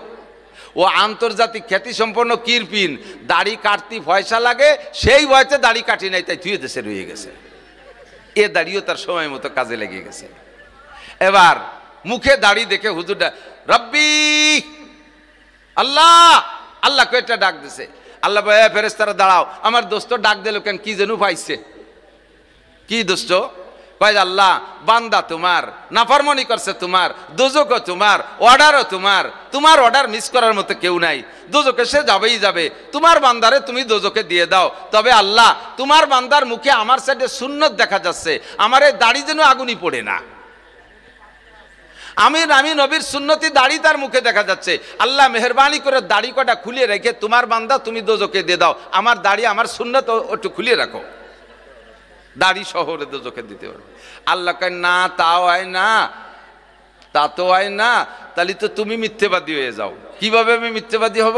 কেন তুমি হাদিস কইছো না উম্মতরে, তামুতুনা কামা তাহয়াউন ওয়া তুহশারুনা কামা তামুতুন, তামুতুনা কামা তাহয়াউন ওয়া তুহশারুনা কামা তামুতুন। জীবন যাপন তোমার যেমন হবে, মরণ তোমার তেমন হবে। মরণ হবে যেই চেহারায়, হাসর হবে সেই চেহারায়। মরণ হবে যেই ফিগারে, হাসর হবে সেই ফিগারে। ও তো জীবন যাপন করছে দাড়ি নিয়া, দাড়ি নিয়ে তার মরণ হইছে। হাসরে যদি তার দাড়ি আর তার বডিরে আলাদা করে ফেলাই, তুমি রাসূল মিথ্যাবাদী হয়ে যাও। কাজেই মুখ থেকে দাড়ি সরানো যাবে না। নবী পাক সুযোগ পাইয়া আরো টাইট করে দাঁড়াইলেন, আল্লাহ কোনো মতে আমার সুন্নতি দাড়ি যেন জাহান্নামের মধ্যে না দেখি, তোমার বান্দারে পুড়াই বাজালাইবা, আমারও জায়গা কোনো অভিযোগ নাই, আমার দাড়ি যেন সুন্নতি দাড়ি যেন আগুনে না যায়। এবার আল্লাহ পাক রব্বুল আলামিন বলবেন, এ ফেরেশতারা, দাড়ি যেখানে দাড়িওয়ালাও সেখানে, দাড়ি যেহেতু জাহান্নামে যাবে না, দাড়ি যেহেতু আগুনে পড়বে না, দাড়ি দিয়ে জান্নাতে দিতে হবে। কাজেই দাড়ি যে জায়গা দাড়িওয়ালাও সেই জায়গা, দাড়ি রসিলে আমার বান্দার সব গুনাহ মাফ করে জান্নাতে দিয়ে দাও। দোস্ত কাজে লাগবে একদিন, এই শিখিলে উড়োই দিও না। দাস্তা বাকার আয়াত গরচে বসা সারে মার, রেখে দাও, কাজে লাগবে যদিও সাপের মাথা। দাড়ি কটা রেখে দাও, বয়সী দেখায়, বয়সী এখন দেখাইতে পারে, তবে এই বয়সটা অনেকদিন টেকসই হবে। দাড়ি রাখলে দাড়ি যত কাটবেন তত পাকবে তাড়াতাড়ি। দাড়ি কাটলে দাড়ির উপরে যে প্রেসার পড়ে, এতে দাড়ি পাকে তাড়াতাড়ি। আজকে একটু আগা বেরোনোর সাথে সাথে সাদা সাদা ভাব হয়ে যাচ্ছে, পাকতেছে তো দমাদম করে, চাইছিয়ে ফেলতেছেন, দেখতে দিচ্ছেন না। হঠাৎ করে একদিন ভাইজান আব্দুল কাইম সাহেবের কাছে ধরা পড়ে গেছেন, উনার কথায় দাড়ির জন্য দাড়ি রাখার সিদ্ধান্ত নিয়ে ফেলাইছেন। সরমুনার হুজুরের কাছে বায়াত হয়ে গেছেন, দাড়ি রাখার সিদ্ধান্ত নিয়ে ফেলাইছেন। এতদিন দাড়ি কাটে কেটে খোকা ছিলেন, চাচা হওয়ার বইতে দাড়ি রাখেন নাই। দাড়ি রাখলে চাচা কয়, বৌতিও চাচা কয়, যেই বইতে চাচা হওয়ার বইতে দাড়ি রাখেন নাই, আজকে হঠাৎ করে দাড়ি রাখিয়ে ফেলাইছেন, আর চাচা হওয়ার সুযোগ পাবেন না, 100টে দাদা হয়ে যাবেন। ফকাফক সাদা দাড়ি, সাদা দাড়ি মুখিতে বেরোয় পড়ছে, আর চাচা ক্লাসটা আপনি পার করতে ওই 100টে পার হয়ে গেছে, চলে গেছেন, 100টে দাদা হয়ে চলে যাবেন। এখন এই দাড়ি রেখে দেন, পাকবে দেরিতে, অনেকদিন পর্যন্ত চাচা হয়ে থাকতে পারবেন। খুকার থেকে একটানে চলে যাবেন। বাকি দাড়ি রাখার ভিতরে সম্মানও পাওয়া যায়, দাড়ি কাটার ভিতরে অসম্মানী। কথা বলেন, একবার বয়স 50, এ ভাই দাড়ি রাখে না, প্যান্ট শার্ট টাইকোট পরে একেবারে ইয়াং সাজিয়ে আছে, আর একবার বয়স 25, আপন দুই ভাইয়ের মধ্যে এরকম বয়সের পার্থক্য হয় না। বড় ভাইয়ের বয়স 50, ছোট ভাইয়ের বয়স 25। ছোট ভাই মৌলানা এত বড় দাড়ি রাখছে, দুই ভাই একসাথে কাশিয়ানির বাজারে যে দেখেন কাপড়ের দোকানে, খুব ভিড় দোকানের ভিতরে, দুই ভাইয়ের সাথে দোকানদার কি আচরণ করবে? বড়জন রে তো যুবক দেখা যাচ্ছে, অল্প বয়সী মনে হচ্ছে, দোকানদার বড়জন রে কয়, এ ছেলে পেলে সরিয়ে দাঁড়াও। আর ছোট ভাইরে কয়, কাকা আপনি চেয়ারে বসেন। বড় ভাইয়ের বয়স 50, তারে ধাক্কায় কয়, এই ছেলেরা নিচেই দাঁড়া। আর ছোট ভাইয়ের বয়স 25, তারে দাড়ির ওসিলায় সম্মান দিয়ে চেয়ারে বসায় দেয়। দুনিয়াও যেমন আখেরাতে এরকমই হবে ইনশাআল্লাহ। চারটে দাড়ি রাখা যাবে না। দাড়ি ইমানের ডাল, আইসে গেছে একটু কয়ে যায়, তারপরে ওয়াজের দিকে যাবে, এখনো যাইনি ওয়াজের দিক, খেয়াল করেন। দাড়ি হলো ইমানের ডাল, প্রত্যেকটা সুন্নত ইমানের ডাল। ইমানের ডাল বোঝেন না? ইমানকে পাহারা দেওয়ার জন্য যে বেড়া বা ঢাল, এইটা হলো দাড়ি, 1 নম্বরে দাড়ি। আপনার দাড়ি কাটা অবস্থায় মুখ দিয়ে যে কথা বলতে পারবেন, আমার বিশ্বাস দাড়ি রাখার পরে সেই সব কথা মুখ দিয়ে বলা যায় না। দাড়ি কাটার অবস্থায় যে গুনাহ করতে পারেন, দাড়ি রাখার পরে সেই গুনাহ আপনি করতে পারবেন না, বিবেকে বাধা দেবে। দাড়িতে আপনারা ঠেকাবে। দাড়ি কাটা অবস্থায় যে সমস্ত জায়গা তাকাইতে পারতেন, যে সকল মেয়েদের সাথে কথা বলতে পারতেন, যে মেয়েদেরকে দেখা তাকাইতে পারতেন, দাড়ি রাখার পরে আর পারবেন না। দাড়ির সাথে যদি একটা টুপিও মাথায় ওঠে আরও আপনারা হেফাজত করে ফেলবে। না রে, আজে বাজে কাজ করা যায় না। কোনো যদি বেশি শক্ত কথা বলাও লাগে, মাথায় টুপি থাকলেই খালি খিচিমিচি করে, টুপি রয়েছে মাথায় কথি পারতেছি না, টুপি রয়েছে মাথায় কথি পারতেছি না।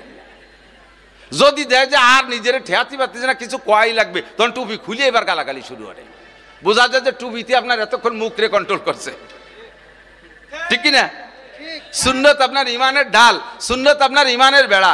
এর সাথে যদি বড় একটা জুব্ব পারেন আপনারা আরো কন্ট্রোল করে ফেলবে। এর সাথে যদি একটা পাগড়ি পারেন আপনি আরো ভালো হতে বাধ্য হয়ে যাবেন, ঠিক কিনা? এই জন্য হক্কানি পীর মাশায়েখরা আগে এই বাহ্যিক সুন্নতগুলোর প্রশিক্ষণ দেয়, যে বাহ্যিক সুন্নত যদি ঠিক হয়ে যায় তাহলে আভ্যন্তরীণ অবস্থা অনেকটা পরিবর্তন হয়ে আসে। আল্লাহ তাআলা আমাদের আমল করার তৌফিক দান করুন। এত কথা বললাম কোন দিক তাকাইয়া?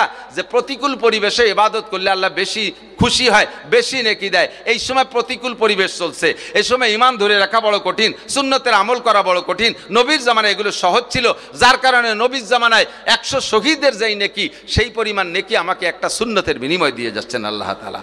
আবহাওয়া অনুকূল হইলে, মাঠটা সুন্দর হইলে, বসতে আরাম হইলে আরও লোক যারা দাঁড়িয়ে আছে তারা কেউ দাঁড়িয়ে থাকতো না, এরাও বসতো, আরও লোক এসে বসতো।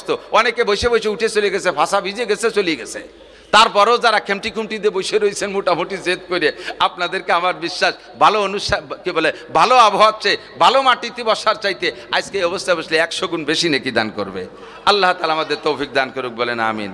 আমি যে আয়াত পড়ছি, আয়াত সংক্রান্ত 2-4টে কথা, বেশি রাত করব না। গভীর রাত করলে আবার ফজরের নামাজ পড়তে কষ্ট হবে। এরকম 1 লক্ষ মাহফিলকে এক পাল্লায় রাখলে আর ফজরের 2 রাকাত ফরজ নামাজের আর এক পাল্লায় রাখলে ফজরের নামাজের পাল্লা ভারী হয়ে যায়। কথা কয় না, বোঝে নাই? তাহলে মাহফিল আর এই নারী পুরুষের সরঙ্গা উচ্চারণ করে বকানি, এটা বাংলা ভাষায় বাঙালিরা বলে। প্রত্যেক জাতি যার যার ভাষায় এ কথাটা বলে থাকে। এ কথাটা সব জাতি, একবারে আমেরিকা থেকে জাপান পর্যন্ত বিশ্বের যত জাতি আছে প্রত্যেকে রাগ করলে নারী পুরুষের সরঙ্গা উচ্চারণ করে বকানি দেয়। আস্তাগফিরুল্লাহ, আস্তাগফিরুল্লাহ, লজ্জার ব্যাপার। আপনি জবানকে কন্ট্রোল করেন। ওই যা তাকাল্লামা ফাজারা, কথায় কথা গালি দেয়। সবচাইতে বেশি বেকায়দা হলো মহিলাকে নিয়ে। মহিলারা, পুরুষরা অনেকক্ষণ পর্যন্ত, মানে পুরুষরা বেশিক্ষণ বকাবকি করে না, 2-4টে গালির পরে পুরুষরা হাতের আমল শুরু করে দেয়। কিলে কিলি ঘুষো ঘুষি বাড়ি বাড়ি একটা কিছু করে টরিয়ে অল্পের মধ্যে সেরি বাড়ি চলে যায়। আর মহিলারা এই পচা কথা 3-4 দিন পর্যন্ত এক ঝগড়া টাইনিয়ে নেয়। আজকে সকালেতে শুরু হচ্ছে, সন্ধ্যে পর্যন্ত ঝগড়া হয়ে মোটামুটি আজকে রাসর শেষ করে আবার সকালে উঠিয়ে আবার শুরু করে দেয় সেই জায়গাতে। এইভাবে যে ওয়াকত্ব ভাষায় গালাগালি কাজাকাজি করে, হুজুরকে এটাও মুনাফেকের আলামত। 5 নম্বর মুনাফেকের আলামত হলো, মুনাফেক মসজিদে যায় সবার পিছে আর বেরোয় যায় সবার আগে। মুনাফেকের মসজিদের মধ্যে ভালো লাগে না, চার দোকানে ভালো লাগে, কোনো মতে সালাম ফিরেতে যে দেরি। আল্লাহু আকবার। যার যদি মসজিদি তবলিগ জামাত আসে এলান দেয়, ভাই একটা দিনই জামাত আসছে, নামাজের পরে সবাই বসবেন, সুন্নতের পরে এখানে কিছু ধর্মীয় আলোচনা হবে। এমনি দিন যদিও 2 মিনিট বসে, এলান দিলি বসে, সেদিন বসেই না, সব যায় চার দোকানে। আরে ভাই, মসজিদের ভিতরে জায়গা ভালো না চার দোকানে ভালো? কথা কয় না? মসজিদের মধ্যে টাইলস আছে, চার দোকানে কয় দোকানে টাইলস আছে? মসজিদের ভিতরে বিড়ির গন্ধ নাই, চার দোকানে বিড়ির গন্ধ আছে না নাই? মসজিদের মধ্যে স্যাপ কাশ নাই, চার দোকানে স্যাপ কাশ, পাকা পাকা পান খাওয়া কাশ, অর্ধেক সাদা অর্ধেক লাল। এই যে আদা পা আদা কাঁচা কাশ সব চার দোকানে। আর বিড়ির ভাষা তো রয়েছেই পাইকারি দরে, তার মধ্যে কেশর মাটি, তার ভিতরে সাফাতি ফেলাইছে, সে যে কি বাথরুমের মধ্যে মতো দেখা যাচ্ছে। সেই জায়গা সকাল থেকে রাত 11টা পর্যন্ত বসে থাকতে ভালো লাগে, মসজিদ ভালো লাগে না। এটা মুনাফেকের আলামত। এটা কার আলামত? জুমার দিন মসজিদে সবার পিছিয়ে আসে মুনাফেক, আর সালাম ফিরানোর সাথে সাথে সুন্নত না পড়েও দৌড় মারে। এটা হলো আয়াতুল মুনাফেক। হুজুর বলে মুনাফেকের 5 নম্বর আলামত। আল্লাহ তাআলা জাহান্নামের ওই গভীর তলদেশে যেন আমাদেরকে জায়গা না করে, আর সেই জায়গা যাইতে যে 5টা গুনাহ, এই 5টা গুনাহ থেকে আল্লাহ আমাদের বাঁচার তৌফিক দান করে, বলেন আমিন। ওয়া আলা আলি ইব্রাহিম ইন্নাকা হামিদুম মাজিদ। আল্লাহুম্মা বারিক আলা মুহাম্মাদিন ওয়া আলা আলি মুহাম্মাদ কামা বারাকতা আলা ইব্রাহিম ওয়া আলা আলি ইব্রাহিম ইন্নাকা হামিদুম মাজিদ। পোস্টার পরিচিতি কাগজ নাই।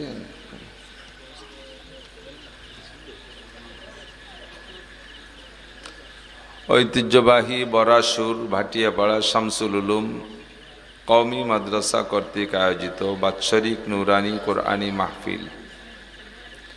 অধ্যকার মাহফিলের সম্মানিত সভাপতি মাদ্রাসার সুযোগ্য সুদক্ষ মোহতামিম সাহেব হুজুর, যোগ্য আসাতেজায়ে কেরাম, এতক্ষণ পর্যন্ত বয়ান করেছেন দেশবরেণ্য হক্কানি ওলামায়ে কেরাম, এ অঞ্চলের অন্যান্য ওলামায়ে কেরাম, আইম্মায়ে মাসাজিদ, মাদ্রাসার আজিজ আমতোলাবা, প্রাণপ্রিয় দেশবাসী। ভাটিয়াপাড়ার মোড় এটা অত্যন্ত ব্যস্ততম মোড়।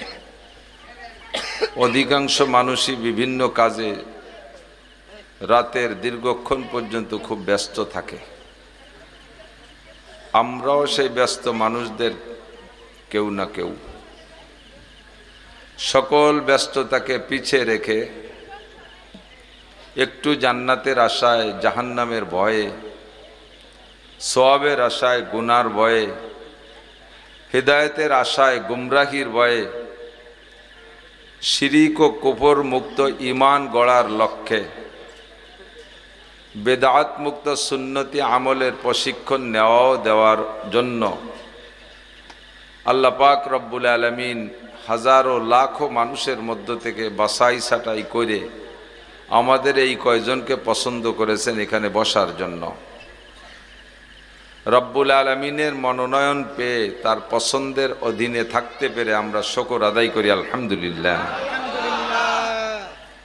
এতক্ষণও বয়ান করেছেন আমাদের গোপালগঞ্জের কৃতি সন্তান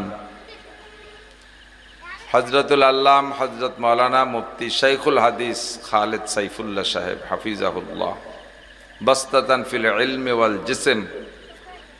যেমন আল্লাহ তাআলা মানানসই একটা বডি দিয়েছে, ওইরকম ইলম, ওইরকম জবান, ওইরকম আমলি মানুষ সচরাচর আমরা পাই না। ঢাকায় থাকেন, আমি গ্রামেই থাকি। গ্রাম আমার সুলতান শাহী। আমার গ্রামে আমি একটা মাদ্রাসা আমার মুরব্বীরা করে রেখে গিয়েছেন, আমি তার একটু গাছের গোড়ায় একটু পানি টানি ডালি। আর সারা বাংলাদেশ ফিরিঙ্গির মতো দৌড়ই বেড়াই। তো যত দিক যাই না যাই সবচাইতে বেশি আসি ভাটিয়াপাড়া। যেদিকে এবঙ্গে যত দূর যাই যাতায়াতের পথে যাইতে একবার আসতে একবার ভাটিয়াপাড়ার যে কোনো চার দোকানে বসি। বিশেষ করে অত্যন্ত মোহাব্বত করি হাসানকে, আবুল হাসানের দোকানে খুব বসি। বসাবসির ভিতর দিয়ে ও বলতেছে হুজুর আমাদের এখানে একটা মাহফিল করা দরকার। তো মাদ্রাসার মোহতামিম সাহেব হুজুর জনাব আব্দুল গফফার সাহেব হুজুর, তার চাচা সম্মিলিত পরামর্শ ক্রমে আমাকে যে সময় প্রস্তাব দিয়েছে সেই সময়টা আমার ডায়েরিতে একটুও খালি নাই। বিশেষ করে অক্টোবর, নভেম্বর, ডিসেম্বর, জানুয়ারি, ফেব্রুয়ারি, এপ্রিল পর্যন্ত সব ফিল আপ হয়ে গেছে। অথচ জায়গাটা এত আসি, এত ভালোবাসা, এলাকার মানুষ দেখলে চা কিনে খাইতে দেয় না, দোকানদাররাও ফ্রি খাওয়ায়, এদের তো একটা হক আছে। তো এই যে সময়ই মিলে গেল ডায়েরিতে, এই সময়টা হলো আজকে। আমারও কষ্ট লাগতেছে। আমরা তো বড় সুন্দর জায়গায়, উঁচু জায়গায় চেয়ারে বসছি, আমার বিশ্বাস অধিকাংশেরই পাছা ভিজে যাচ্ছে। উল্টো পাল্টারে একবার এ পাশ একবার ও পাশ ঘুরোয় ঘুরোয় সব পাশ ভিজেছেন জায়গায় বসে বসে। তো সুন্দর একটা শুকনো পরিবেশে ওয়াজ শুনলে যে নেকি পাইতেন, আমার বিশ্বাস এই মোটামুটি বসার দিক দিয়ে কিছুটা প্রতিকূল পরিবেশে বসে ওয়াজ শোনার কারণে আল্লাহ তাআলা একটু বেশি নেকি আপনাদেরকে দান করবেন। যেটা আল্লাহর সিস্টেম, অনুকূল পরিবেশে ইবাদত করার চেয়ে প্রতিকূল পরিবেশে ইবাদত করলে আল্লাহ বেশি খুশি হয়। যার কারণে হুজুর আলাইহিস সালাতু ওয়াস সালামের কাছে সাহাবায়ে কিরাম জিজ্ঞেস করেছে, হুজুর আমাদের ইমানের দাম বেশি না আখেরি উম্মতের ইমানের দাম বেশি? আমাদের আমলের দাম বেশি না আখেরি জামানার উম্মতের আমলের দাম বেশি? হুজুর পার্থক্য কাদের আমলের, পার্থক্য কতটুকু, কাদের আমলের দাম বেশি? শুনতেছেন সবাই? আমাদের লাভের বিষয়, কেন শুনবেন না? তো হুজুরের কাছে জিজ্ঞেস করছে আমাদের ইমানের দাম বেশি না ভাটিপাড়া, কাশিয়ানি, বরাসুর ওই এলাকার মানুষের ইমানের দাম বেশি? আর আমাদের আমলের দাম বেশি নাকি 1400-1500 বছর পরে যারা আসবে তাদের আমলের দাম বেশি? হুজুর বললেন তোমাদের ইমানের চাইতে আমার আখেরি জামানার ইমানের উম্মতের ইমানের দাম 100 গুণ বেশি। কারণ তোমরা ইমানের মৌসুমে আসো, সিজনে আসো সিজনে, মৌসুমে, আমাদের এলাকায় সিজন কয়, মৌসুম কয়, বা বতরও কয় না, ফসলের বতর না। বতরে গেলে সব বাড়ি সাইডে ধান পাওয়া যায়। এখন কোনো ধানের বতর না, কোনো বাড়ি উঠোনে ধান পাওয়া বাড়ি কঠিন না, বিশেষ করে ইরি ধান পাওয়া হইতে যাবে না। তো সিজনের সময় সব কিছু পাওয়া যায় বেশি। তোমরা আছো ইমানের রমরমা জমজমার সিজনে। এখন তোমরা আমার চেহারা দেখেই কলেমা পড়ে ফেলাও। তোমরা যা দাবি করো তা আমি আল্লাহর কুদরতে দেখাতে সক্ষম হয়ে যাই। তোমরা বলো আকাশের চাঁদ দ্বিখণ্ডিত করে দেন, আমি আঙ্গুল দিয়ে ইশারা দিই, চাঁদটা ভেঙে 2 ভাগ হয়ে যায়। আবার বলো যে চাঁদটা একটু নামান, আমি আঙ্গুল দিয়ে ইশারা দিই, 2 টুকরা চাঁদ জমিনের উপরে পড়ে যায়। এ দেখলে কে বিশ্বাস না করে, কে ঈমান না আনে? তোমাদের চোখের সামনে তোমাদের মধ্যে থাইকেই আমি এক রাত্রে মেরাজ ঘুরে আসছি, বাইতুল মুকাদ্দাস গিয়েছি, মদিনায় গেছি, ফিলিস্তিন গিয়েছি, জাবালে হযরত মুসা আলাইহিস সালামের জাবালে তুরে গিয়েছি। সব বিস্তারিত তোমাদেরকে আমি বললাম, এক রাতের মধ্যে এত কিছু করছি। এই কিস্সাগুলো সব তোমরা চোখের সামনে দেখতেছো, শুনতেছো। কাজেই তোমাদের ঈমান গ্রহণ করা বড় সহজ। আর যে সময় আমি থাকবো না, এই ঘটনাগুলো কেউ ঘটায় দেখানোর মতো থাকবে না। আমার উলামায়ে কেরাম কিস্সাগুলো পাবলিকের সামনে বলবে, আর তারা বোকার মতো শুনবে আর বিশ্বাস করবে। কাজেই তাদের ঈমান তোমাদের ঈমানের চাইতে আল্লাহর কাছে 100 গুণ বেশি। তোমাদের আমলের চাইতে তাদের আমলের দাম কত বেশি? মান তামাসসাকা বি, আমলে শুধু 100 গুণ বেশি না, আমলের দাম আরো বেশি। হুজুর বলেন, মান তামাসসাকা বি সুন্নতি ইনদা ফাসাদে উম্মতি ফালাহু আজরু মিয়াতি শাহীদ। যে সময় দুনিয়া থেকে সুন্নতগুলো বিলুপ্ত হতে থাকবে উম্মতের অলসতার কারণে, সুন্নত কিন্তু আমাদের থেকে মিটে যাচ্ছে অলসতার কারণে। সুন্নতের বার আমল করা তেমন কঠিন না, খেয়াল করতেছেন সবাই? সুন্নতের বার আমল করা কিন্তু সহজ, বরঞ্চ সুন্নতরে তরক করা কঠিন। বোঝেন নাই কথা? দাড়ি রাখা সুন্নত না কাটা সুন্নত? কবেন না একটু? যে কয়জন রাখছে সেই কয়জন করছে, যারা কাটছে তারা করছে না। কি চালাবেন? দাড়ি কাটা সুন্নত না রাখা সুন্নত? রাখা গুনাহ না কাটা গুনাহ? রাখতে সহজ না কাটতে সহজ? কাটতে সহজ না রাখতে সহজ? দাড়ি রাখতে সহজ না? রাখছি তো না কাটলি রাহা হয়ে গেল। জমিনরে আবাদ করতে 4-5 খান চাষ দিয়া লাগে, গড় আবাদ করতে কয় চাষ দিয়া লাগে? গড় আবাদ করতে চাষ দিয়া লাগে নাকি? চাষ না দিলেই গড় আবাদ হয়ে যায়, ঠিক না? তো দাড়ি না কাটলেই রাখা হয়ে যায়। কোনো ওজন আছে দাড়িতে? টের পান যারা রাখছেন? কষ্ট হয়? কোনো কষ্ট নেই, বরঞ্চ কাটতে কষ্ট, ঠিক না? দাড়ি কাটে যারা কাটেন তারা তো জানেন কতটুক কষ্ট হয়। নিজে যদি ভালো অস্ত্র দিয়ে কাটেন তো ভালোই, যদি সেলুনি যাইয়ে কাটান, আর আপনি যদি শেষরা পাল্টি হন, সেলুনালারে ভালো পয়সা করি দেন না, একবারও আপনার নতুন ব্লেড দিয়ে চাষবে না। যে ব্লেড দিয়ে চাষতেছে খরাত খরাত খরাত খরাত শব্দ আসছে, আর চামড়া সুলার মতো ব্যথা করতেছে। কি এরিস এখন ভালো ব্লেড দরকার, টাকা দেবানে 5টা আবার ভালো ব্লেড। এরে যে ব্লেড দিয়ে দাড়ি চাষতেছে, 3 জনের দাড়ি চাষছে, 2 জনের কানের গাড়ি কাটছে, 5-6 জনের বগল চাইছে, বেলেটে আল কাটা হয়ে গেছে, তাই দিয়ে ওরে ধরছে, মুখখান লাল হয়ে গেছে চাষতি চাষতি। আর এই যে দাড়ি রেখে দিছি, কোনো ব্যথাও নাই কষ্টও নাই, কি আরাম, ঠিক না? আরো আরো অনেক দিক দিয়ে বলতে গেলে অনেক বলা লাগে। আমাদের যাদের দাড়ি আছে নিজের একটা হাত দিয়ে দেখেন তো, পাশের কেউ তার দাড়িতে এরকম একটা হাত দিয়ে দেখেন তো, ফোম স্পঞ্জ করে, কি মজা, ঠিক না? আর এই ফোম যদি কের কোনো জায়গা ছোঁয়া দেন সেও খুশি হবে। কোয়ানে ছোঁয়া দেবেন তা করছি না, এই দাড়ি যে জায়গায় স্পর্শ করবেন সেও খুশি হবে, ব্যথা পাবে না, ফোম স্পঞ্জ করে, ঠিক না? আর দাড়ি কাটার পরে একদিন পরে একটু একটু আল আল আগা বেরোয়, ওই মুখ দিয়ে যদি কেউ ডলা ঘষা দেয় তার ছাল চামড়া উঠে যাবে না?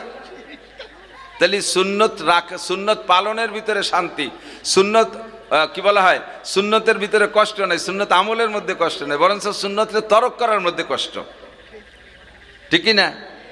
তো আমাদের থেকে সুন্নতগুলো বিলুপ্ত হয়ে যাচ্ছে নিজেদের অলসতার কারণে। দস্তারখান বিছাই খানা খাই না, মেসক দিয়ে দাঁত মাজি না, ঢিলা কুলুক ব্যবহার করি না, টুপিটা মাথায় পরি না, এগুলো সব অলসতা। তো হুজুর বলেন উম্মতের অলসতার কারণে ধীরে ধীরে সুন্নতগুলো বিলুপ্ত হতে থাকবে। এক, সুন্নত বিলুপ্ত হওয়ার পথ এক হলো উম্মতের অলসতা। কথা বলেন ঠিক কি ঠিক না? বাকি সুন্নতের বার আমল করা সহজ এবং মজা লাগে এবং তৃপ্তি লাগে। আর 2 নম্বর কারণ হলো সুন্নত বিলুপ্ত হওয়ার 2 নম্বর কারণ হলো অমুসলমানদের কথা কয় কারা, এই পোলাপান কথা কইস। 2 নম্বর সুন্নত বিলুপ্ত হওয়ার কারণ হলো অমুসলমানদের অপষড়যন্ত্র। তারা সুকৌশল করে ষড়যন্ত্র করে আমাদের থেকে সুন্নতগুলো তাড়াই দিচ্ছে। আমরা টুপি পরি, সুন্নত না নফল? টুপি সুন্নাত। বলেন টুপি নবীর সুন্নাত। অনেকে নামাজ পড়তেছে নামাজে টুপি ছাড়া। ভাই টুপি পড়লে কি হয়? কয় টুপি ছাড়া নামাজ হয় না, ফতোয়া দিয়ে দিছে। আবার কথা বলে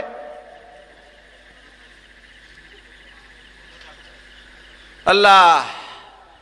পশ্চিমেরা এখন টুপির আবার পক্ষে। মেডিকেল সায়েন্সের বিজ্ঞানীরা আবিষ্কার করেছে মানুষের মাথার চুলের ভিতর দিয়ে জার্ম জীবাণু মাথার মধ্যে ঢোকে, যার কারণে দেখবেন যত মেডিকেল কলেজ আছে, মেডিকেল স্টুডেন্ট সবাই ক্লাস টাইমেও মাথায় একটা সাদা ক্যাপ পরে। যত ডাক্তার আছে তার ডিউটির সময় সাদা ক্যাপ পরে, সাদা টুপি পরে মাথায়, কাগজ দিয়ে বানানো আর যাই দিয়ে ওকে একটা পরে। তোরা এই টুপির প্রয়োজন মনে করে টুপিটা পরে, আর এই মর্মে সুন্নতের একটু প্রশংসা করে, আমার নবীরও প্রশংসা করে। মোহাম্মদ বড় বিজ্ঞানী, মুসলমানদের মোহাম্মদ নবী বড় বিজ্ঞানী, সে বহুত বড় জ্ঞান রাখে। মাথায় দিয়ে জার্ম জীবাণু ঢুকার ভয়তে সে টুপিকে সুন্নত করে দিয়েছে উম্মতের জন্য। এ ব্যাপারে একটু প্রশংসা করে এবার আমাদের সুন্নতি টুপিকে মাথাতে সরাইয়া বেসুন্নতি টুপি ঢুকানোর জন্যে সাথে সাথে অল্প একটু ষড়যন্ত্র করে দিয়েছে। ষড়যন্ত্র কি? তোমাদের এই টুপি পরলে এই টুপিতে তো বারান্দা নাই, খরায় চোখ নষ্ট হয়ে যেতে পারে, চোখে ছায়া পড়ে না। তোমরা যে টুপি পরো এই টুপিতে বারান্দা নাই, বারান্দা না থাকার কারণে ছায়া পড়ে না, চোখ খারাপ হয়ে যাবে, এই রোদ্রের তাপে চোখ নষ্ট হবে। কাজেই টুপি তোমাদের বড় ভালো জিনিস, তোমাদের মোহাম্মদ বলেছেন এটা ভালো কাজ, তবে এর সাথে একটা বারান্দা লাগাই নাও। পরামর্শ দিচ্ছে কোন দিক দেখছেন? আমার স্বাস্থ্যসম্মত পরামর্শ, অপষড়যন্ত্র। আমার স্বাস্থ্যসম্মত পরামর্শ, যে পরামর্শটা আমার খাইতে বাধ্য আমি, যে সত্যিই তো চোখের সামনে যদি টুপির সাথে একটা বারান্দা চায় তাহলে খরা লাগে না, বৃষ্টি টিষ্টি আইসে ডাইরেক্ট ফুট চোখের মধ্যে যায় না, ইত্যাদি ইত্যাদি উপকার আমার বুঝাইতে স্যার আমি বুঝে ফেলাইছি। আমার টুপির সামনে একটা বারান্দা লাগাই নিছি, কিন্তু আন্ডারগ্রাউন্ডে তাদের ষড়যন্ত্র রয়েছে। টুপির সামনে বারান্দা লাগাইলে তো চোখের সামনে লাগাতে হবে, আর এই চোখের উপরে বারান্দায় যদি এখানে লাগাই দেয় টুপির সাথে, তাহলে বারান্দা আর টুপিতে সিজদাও দিতে পারবে না, নামাজও পড়তে পারবে না। ষড়যন্ত্র রয়েছে আন্ডারগ্রাউন্ডে। এই টুপিতে নামাজ হবে না, এই টুপিতে নামাজ পড়া যাবে না। এই টুপিরে যদি ঘুরাইয়ে পিছনে দেয়, পিছনেলা কয়জন হাসতি তালে থাকে যে ক্যাপের বারান্দা ফাঁসে দিলি দেখলি তো হাস্যকর হয়ে যায়, যার কারণে এই টুপিতে নামাজ হবে না। কি সুন্দর করে টুপিও ঠিক রাখছে, সাথে সাথে এটা সুন্নতি টুপি থেকে আলাদা সরাই ফেলাইছে। দস্তারখান বিছিয়ে খানা খাবেন, দস্তারখান বিছিয়ে খানা খাইলে তার উপরে খানা পড়বে। দস্তারখান কোরআন শরীফে আসছে, কোরআন শরীফের ভিতরে অসুফরাতিন কেরামিম বারারা। সুফরা মানে দস্তারখান। সৌদি যারা গেছেন তারা শুনেছেন, তারা দেখেছেন, ওরা এই দস্তারখান বিছায় আরবিতে সুফরা বিছাও, সুফরা বিছাও। সুফরা, সুফরা মানে দস্তারখান, কোরআন শরীফের আয়াত। অন্য আয়াতের মধ্যে সে মায়দাতাম মিনাস সামা, আল্লাহ পাক আসমান থেকে মায়দা নাজিল করছে। মায়দা মানে দস্তারখান। এক দস্তারখান ভরে খানা দিছে, বড় খানচা ভরে দিছে, বড় প্লেট ভরে দিছে, ড্যাক ভরে ডেকসি ভরে খানা পাঠাইছে। এটা বলে নাই, এভাবে পাঠাও নাই। দস্তারখান ভরে হযরত ঈসা আলাইহিস সালাতু ওয়াস সালামের উম্মতের জন্য আল্লাহ খানা পাঠাই দিছে। দস্তারখান বিছিয়ে খানা খান, খানার সামনে নিজে নতজন হয়ে খানা খান। দস্তারখানের উপরে খানা পড়লে তুলে খান। আর দস্তারখানে যখন বসবেন তখন বসার সুন্নতের পর আমল হবে, একটু ছোট হয়ে নিচু হয়ে বসবেন, পেটটায় চাপা লাগবে। খাদ্য খাইবেন, খানা পেটের 3 ভাগ করে, 3 ভাগের 1 ভাগ ভাত খানা খাবেন, 1 ভাগ পানি খাবেন, 1 ভাগ পেটে খালি রাখবেন ইবাদতের জন্য। এটা হলো সুন্নতি খানা হয়। কিন্তু আমাকে এই সুন্নতি খানার থেকে বিরত রাখার জন্য, এখান থেকে সরাই দেওয়ার জন্য, দস্তারখান নিচে থেকে সরাই দেওয়ার জন্য সুন্দর একটা বুদ্ধি দিয়েছে। না এভাবে খাইলে পুরো পেট ভরে খাওয়া যায় না, কি পরিমাণ রান্নাবান্না করছে, ওইরকম কাজু বাজু যে কুজোয়ে খালি খাবার তো বেশিরভাগই খাইয়ে যে আপনার খাওয়া হয় না, পুরো টান টানে সোজা হয়ে বসবেন, টেবিলের পর খাবার রেখে বাঁশের তল্লা বাঁশের চুঙ্গ টান টানে খালি গাদাতি থাকবেন। খাইতেও সুবিধা, মাজায় ব্যথা হবে না, কুজোয়া লাগবে না, বুড়িওয়ালা পেটালা নিচিয়ালা উঁচুয়ালা সবাই সোজায় খাতে পারবে। ফাঁকে তল দিতে দস্তারখান সরাই ফেলাই দিছে। মেশক আমাদের সুন্নত, মেসাকের ভিতরে হাজারো বরকত। মেসাক দিয়ে রেগুলার দাঁত মাজলে তিক্ত গাছের ডাল দিয়ে 1 নম্বরে দাঁতের উপকার, 2 নম্বরে হজমি শক্তির উপকার, 3 নম্বরে চোখের পাওয়ার বাড়ে, 4 নম্বরে চেহারা নূর বাড়ে। এগুলো হলো আমার বাহ্যিক উপকার। আর নবীর সুন্নতের উপকার হলো যদি কোনো ব্যক্তি 5 ওয়াক্ত ওযুতে মেসাক করে ওযু বানায় নামাজ পড়ে, 1 ওয়াক্ত নামাজের বিনিময়ে আল্লাহ তাআলা তাকে 70 ওয়াক্ত নামাজের সওয়াব দান করে। নামাজ পড়বেন 1 ওয়াক্ত সওয়াব পাবেন 70 ওয়াক্ত নামাজের।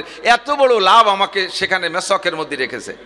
2 নম্বর, মেসাকের দ্বারা মেসাক ব্যবহার করলে আপনার আভ্যন্তরীণ শক্তি বাড়ে। মেসাক ব্যবহার করলে নবী পাক বলেছেন যেই ব্যক্তি রেগুলার মেসাক করে 5 ওয়াক্ত নামাজে বা যখনই ওযু করে তখন ওযুর সাথে ওযুর সময় পকেটে একটা মেসাক থাকবে, মেসাকটা বের করে এই পাশে একটা ডলা দেবে। 3 বার ডলা দেওয়ার সাথে সাথে আল্লাহ পাক তাকে এই মেসাকের আমলের কারণে 100 শহীদের সওয়াব দান করে। মেসাকে কয়শো শহীদ? 100 শহীদের সওয়াব।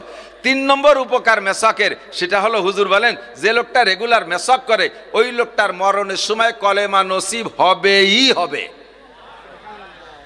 এই বাড়িতে সুবহানাল্লাহ কোন নাই? মরার সময় কলেমা দরকার আছে না নাই? নাকি নৌকো কতি কতি মল্লি পরা জান্নাত, দানের শেষ কইতে কইতে মরলে জান্নাত? হ্যাঁ, কোন মার্কায় আমাকে জান্নাত দিতে পারবে? একটা মার্কায় আমাকে জান্নাত দেবে, সেটা হলো কলেমার মার্কা। জোরে বলেন কি মার্কা? মরার সময় হুজুর বলেন মান কানা আখিরু কালামিহি লা ইলাহা ইল্লাল্লাহ ফাদাখালাল জান্নাহ। যে লোকটার মরণের সময় জবানে কলেমা লা ইলাহা ইল্লাল্লাহ এসে গেল ওই লোকটা বিনা হিসাবে জান্নাতি। ফাদাখালাল জান্নাহ, সে যেন জান্নাতে চলিয়েই গেল। আসলে হওয়া দরকার ফায়াদখুলুল জান্নাহ, সে বেহেশতে যাবে। আল্লাহ তাআলা বলেন, নবী তাআলা বলেন ফাদাখালাল জান্নাহ, যে মরার সময় কলেমা পড়ে মরল সে যেন বেহেশতে চলিয়েই গেল, তার আর কোনো বাধা নাই। তাহলে এই মরণের সময় কলেমা পাইতে গেলে কি লাগবে? কইতে কইতে ভুলে গেছে কি লাগবে? একটুখান কি লাগবে? তো মেসাক আপনার বাড়ি রয়েছে আর আপনি এই মসজিদে এসে ওযু বানাইছেন, আপনার কি মেসাক করা সম্ভব হলো? তাহলে মেসাকটা রাখতে হবে কোথায়? পকেটে রাখতে। অত বড় একখান মেসাক পকেটে খুশি রে কেন ভাই? এত বড় একখান মেসাক যদি পকেটে না ধরে, এরকম টেলিভিশনের ক্ষেত্রে মোবাইল পকেটে ধরে কে? এত বড় একটা মোবাইল তোমার পকেটে জায়গা পায়, এরকম ব্যানসন সিগারেটের একটা প্যাকেট, সাথে আবার গ্যাস লাইটও,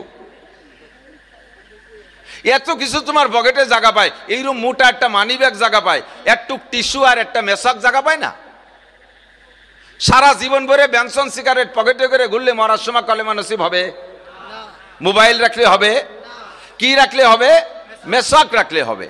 আর মরার সময় কলেমা যদি পড়া যায় ভাই, আল্লাহ পাক রব্বুল আলামিন বিগত জীবনের সব কলেমা তয়বা হলো মা কানা ইয়াহদিমু মা কানা ক্বাবলাহু।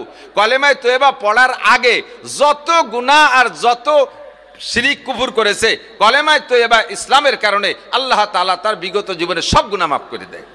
আর এইটা যদি মরণের সময়, নবী পাক নিজেই দোয়া করেছেন আল্লাহ আমার যেন মরার সময় কলেমা নসিব হয়। আল্লাহু আকবার। তা নবী পাক যদি কলেমা নসিবের দোয়া করে থাকেন, আমার দরকার আছে না নাই? এইটা পাইতে হলে আপনাকে মেসাক করা লাগবে। উম্মতকে মেসাক থেকে বিরত রেখে আর এই কলেমার ফজিলত থেকে বঞ্চিত রাখার জন্য, নামাজের মর্যাদা 70 গুণ থেকে মাহরুম করার জন্য, আর 100 শহীদের সওয়াব থেকে বঞ্চিত করার জন্য সুন্দর করে তারা আবিষ্কার করেছে ব্রাশ,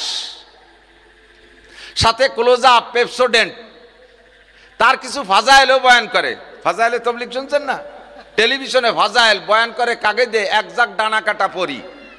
অর্ধ উলাঙ্গিনী মহিলাদের ক্লোজ আপে দাঁত বিকসে যে বিস্কি মারিয়ে পড়ে আর বিরাজ দেখা যায়, তাতে যুবক যুবতী বুড়ো গুড়ো সব স্টক করার কায়দা ওকে চেহারা দেখা।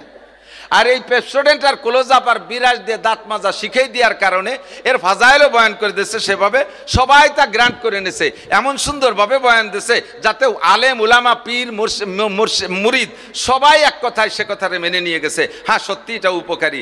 আর তখনই সব সেই বিরাজ আর পেপসোডেন্টের ভক্ত হয়ে গেছে, অনায়াসে পকেট থেকে মেসাকটা বেরোয় চলে গেছে।